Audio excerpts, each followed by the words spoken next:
Welcome to Dolphin Dive Daily, your go-to spot for everything Miami Dolphins. If you bleed aqua and orange, hit that subscribe button and join the pod. The Miami Dolphins are facing a storm they didn't quite see coming, and at the center of it all stands Tua Tagovailoa, a quarterback who's not backing down from the challenge, not hiding behind stats or excuses, and definitely not letting the frustration of a 1-4 start define who this team is. After Miami's gut-wrenching 27-24 loss to the Carolina Panthers, a game that felt like it should have been wrapped up by halftime, Tua delivered one of his most direct and heartfelt messages yet.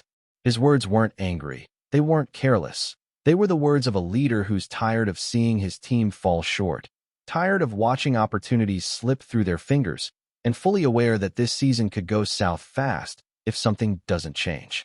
No one wants to start the season 1-4. He said, his tone mixing frustration with resolve. You know, it's not like our team goes out there and we want to give up this, or we want to not convert our third downs in the second half. You know, there are just so many things that go into it. And we got to figure this out. That statement hit different. Because if you watched the game, if you really paid attention to how it unfolded, you saw exactly what Tua meant. The Dolphins came out firing, moving the ball with rhythm, energy, and that signature Mike McDaniel motion-heavy offense that's supposed to keep defenses dizzy. They built a 17-0 lead that looked like the early stages of a blowout, the kind of scoreline that makes you think, okay, maybe this is the week they finally get back on track.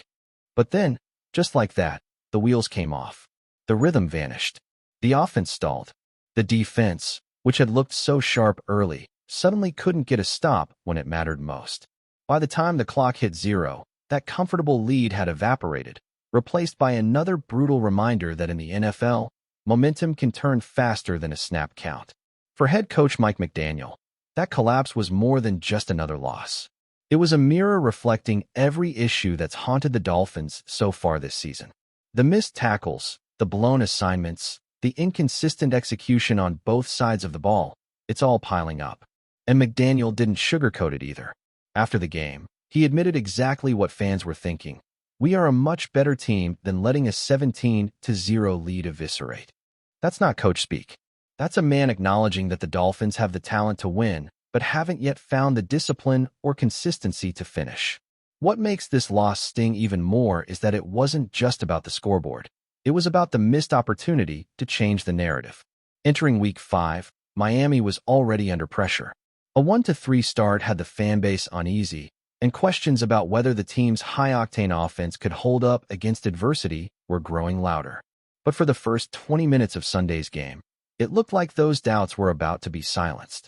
Tua was in control, reading coverages smoothly, spreading the ball around, and keeping Carolina's defense on its heels.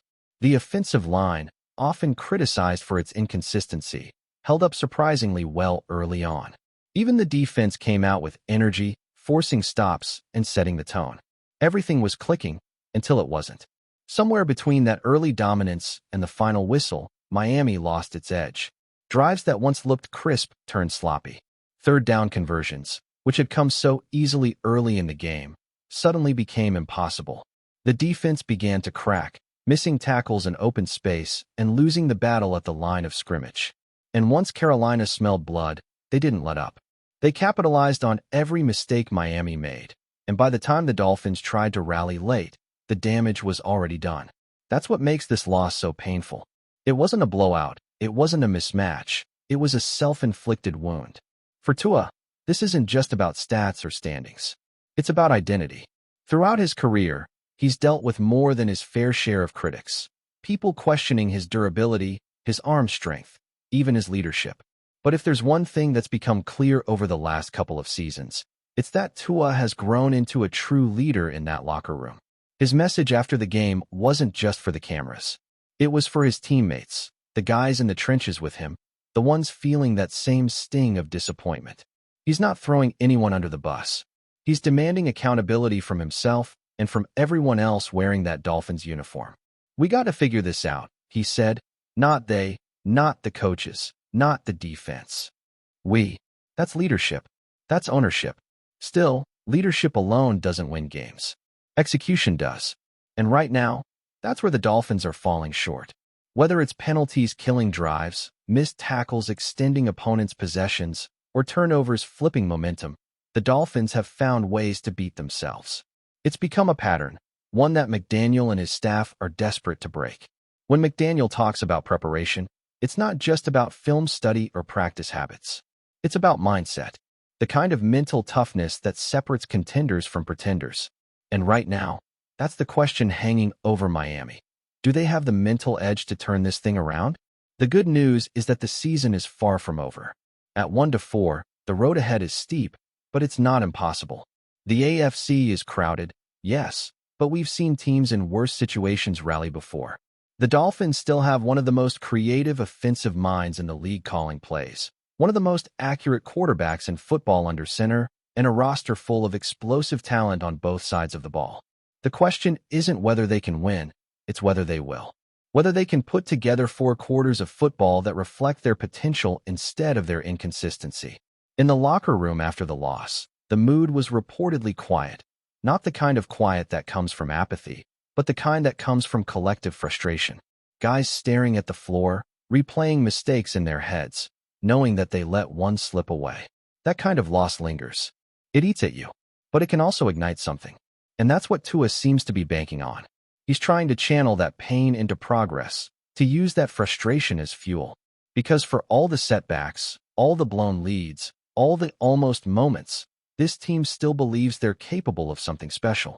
There's also the reality that the Dolphins aren't getting blown out. They're close. Every loss so far has featured stretches of brilliance overshadowed by costly lapses. That's both the curse and the hope of this team. They've proven they can dominate for a quarter, for a half, even for 3 quarters. Now they just have to learn how to finish. And that's where McDaniel's philosophy will be tested most. His offense thrives on timing, precision, and confidence. When everything's in sync, it's poetry in motion. But when that confidence wavers, when players start second-guessing themselves, the whole structure begins to wobble. That's why these next few weeks are critical. If Tua's message lands, if his teammates buy in the way he has, then this 1-4 start could become the turning point. The moment that defines their season not as a failure, but as the adversity that shaped them. Every team that makes a run has that moment, that low point when everything feels like it's slipping away, and they either fold or fight back. The Dolphins are at that crossroads right now. And for all his calm demeanor, for all his poise, you can tell Tua's ready to fight. At the end of the day, football is about more than schemes and stats. It's about resilience. It's about the ability to take a punch, stand back up, and throw one right back. The Dolphins have been punched hard these last few weeks, but they've also shown flashes of what they can be when everything clicks. That's why, even in defeat, there's still a sense, however faint, that this team isn't done yet. They've got too much talent, too much pride, and too strong of a leader under center to go quietly. Tua Tagovailoa isn't giving up. Mike McDaniel isn't giving up. And if they can pull everyone else in that locker room to their level of determination, then this rough start could be the story that sets up a comeback for the ages. Because that's the thing about football. The difference between heartbreak and triumph can come down to just one play, one drive, one Sunday when everything finally comes together. The Dolphins have had their share of heartbreaks already. Now it's time to see if they can find that moment of triumph. And if Tua's words are any indication, he's ready to lead them there. One throw, one huddle, one heartbeat at a time. Still with us? Then show some love. Hit that like button and let us know in the comments. What's your take on the Fins this week? All right, buckle up, because this one's got the entire NFL world buzzing. And if you're a Miami Dolphins fan, you might want to sit down for this. The rumor mill in South Florida has been absolutely on fire these past few days, and the whispers coming out of the Dolphins facility are as loud as they've ever been. According to multiple people close to the team owner Stephen Ross has officially reached his breaking point, and he made sure everyone in the building knew it. The phrase that's now echoing through the locker room, front office, and every media outlet connected to the Dolphins? No more excuses. That's right. Chega de desculpas, as it's being whispered in a kind of ironic Portuguese twist online. The heat is on in Miami, and it sounds like Ross put head coach Mike McDaniel and general manager Chris Grier directly in the spotlight, right in front of the entire team. It all reportedly went down earlier this week, in what insiders are calling one of the most uncomfortable all-hands meetings the Dolphins have had in years. Remember, this is a team that came into the season with massive expectations. The fastest offense in the NFL, a quarterback who was finally supposed to silence the doubters, and a defense now led by big-name stars after high-profile trades and free agent signings. Everything looked primed for Miami to make a serious run at the AFC crown, maybe even the Super Bowl. But instead, what the Dolphins have delivered so far is inconsistency, blown leads, head-scratching play calling, and a growing sense of frustration that's impossible to ignore. And now, Stephen Ross, the billionaire owner who's known for his patience but also for his obsession with winning, has had enough. Reports say he gathered the leadership group, the coaching staff, and the players, looked them dead in the eye, and basically said, "I've invested too much into this organization for mediocrity to be acceptable." Imagine the tension in that room. You've got Mike McDaniel, the supposed offensive genius, sitting there while the man who signs his checks publicly challenges him to explain why this high-octane offense keeps disappearing in big moments. You've got GRIER, the architect of this roster, being asked why the depth is still an issue and why this team continues to struggle with the same mental mistakes week after week. And then you've got the players, guys like Tua Tagovailoa, Tyreek Hill, and Jalen Ramsey, all listening as their owner demands accountability across the board. It's not just about coaching anymore. It's not just about execution. It's about identity. The Dolphins have built a flashy, exciting team that can put up points in bunches, but Ross reportedly told them point blank, that's not enough anymore. Winning pretty doesn't matter if you can't win when it counts. And that's the real story here. The word accountability has been thrown around inside the Dolphins facility more in the past week than it has all season.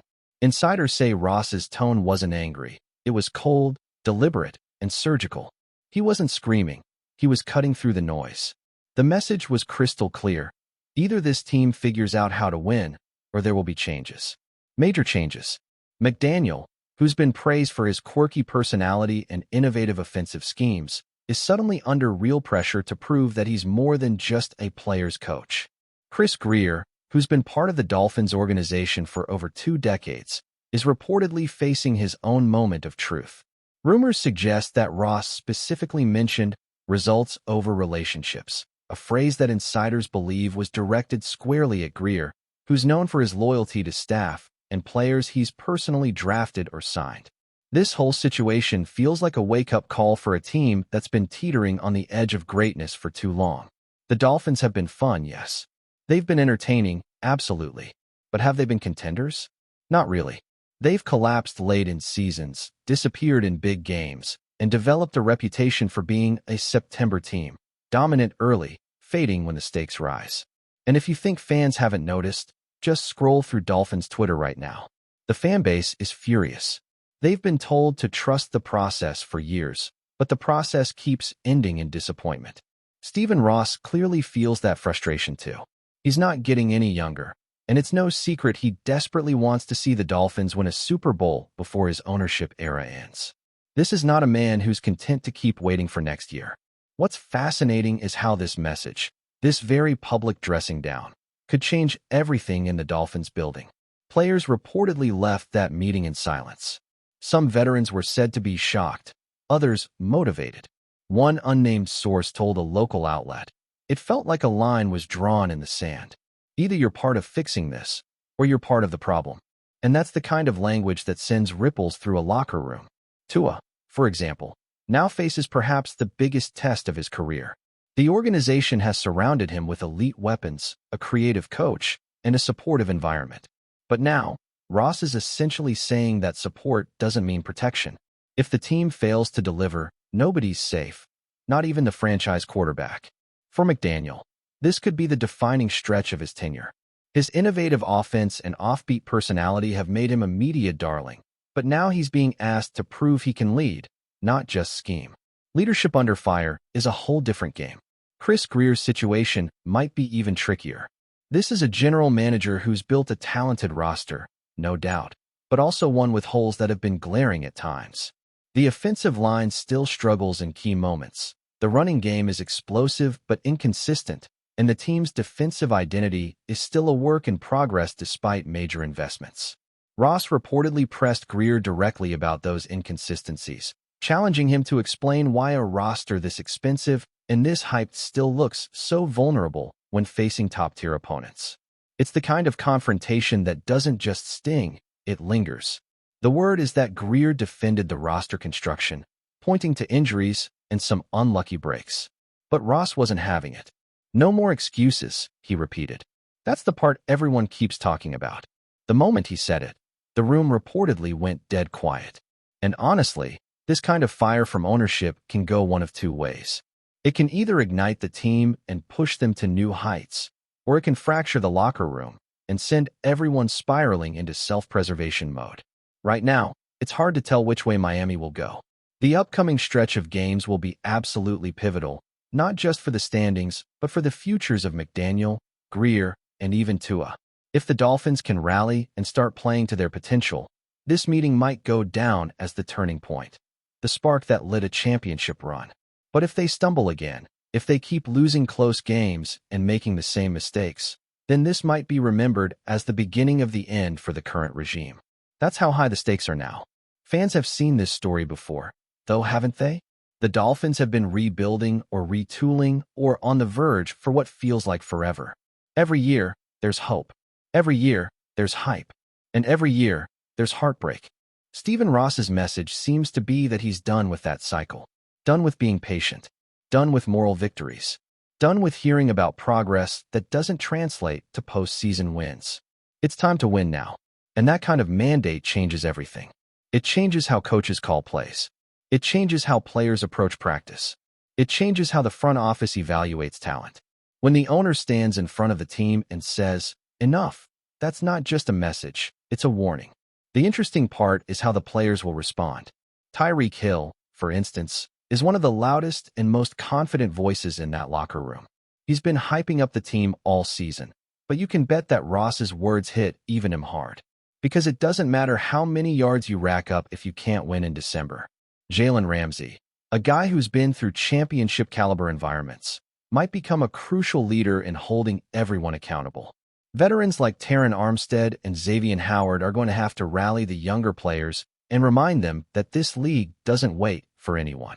The sense around the league is that Miami is at a crossroads, and depending on how they respond to this no excuses challenge, we'll find out what kind of team they truly are. Make no mistake, this isn't just another story about an owner losing his temper. This feels different. This feels like a line in the sand for a franchise that's been stuck in the middle for too long. Stephen Ross didn't build a state-of-the-art facility, invest millions into top-tier staff, and chase star players just to watch another 9 to 8 season end in disappointment. He wants results, and now everyone in the organization knows it. Whether they can deliver, that's the question that's going to define the Dolphins for years to come. But one thing's for sure, nobody in that building will forget the day Ross stood up and said, in no uncertain terms, no more excuses. And for a team that's been living off potential for far too long, that might just be exactly what they needed to hear. That's a wrap for today's dive.